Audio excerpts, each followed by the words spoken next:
Imagine कीजिए आपके घर में सालों से थोड़ा थोड़ा कैश पड़ा हुआ था। कभी सैलरी से बचाया हुआ पैसा, कभी फैमिली फंक्शंस के गिफ्ट, कभी पेरेंट्स ने दे दिया था, कभी इमरजेंसी के लिए जो आपने बचाया था वो। धीरे धीरे करके ये अमाउंट 8 से 10 लाख तक पहुंच गया। फिर एक दिन आप सोचते हो घर में कैश रखने से बेटर है बैंक में डिपॉजिट करा देते हैं। आप बैंक जाते हो और कैश डिपॉजिट करा देते हो। आपको लगता है कि बस काम खत्म यहाँ पर, लेकिन एक्चुअल स्टोरी यहीं से स्टार्ट होती है। कुछ दिन या कुछ महीने बाद इनकम टैक्स डिपार्टमेंट की तरफ से एक नोटिस आता है, और नोटिस में सिर्फ एक सिंपल सा सवाल होता है, please explain the source of cash deposited. अब यहाँ पे ज़्यादातर लोग कंफ्यूज हो जाते हैं, क्योंकि उनके माइंड में एक ही थॉट आता है कि पैसा तो मेरा ही है, फिर प्रॉब्लम क्या है। देखो, प्रॉब्लम पैसा होने में नहीं है, प्रॉब्लम है उस पैसे का प्रॉपर प्रूफ ना होना।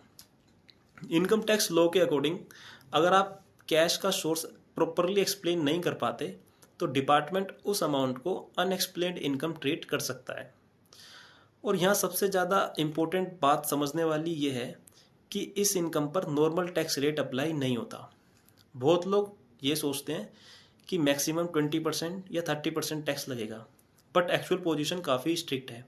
Section 115 BBE under the old income tax act और section 195 under the new income tax के अकॉर्डिंग अनएक्सप्लेन्ड इनकम पर अप्रोक्सीमेटली 78% तक टैक्स लगता है।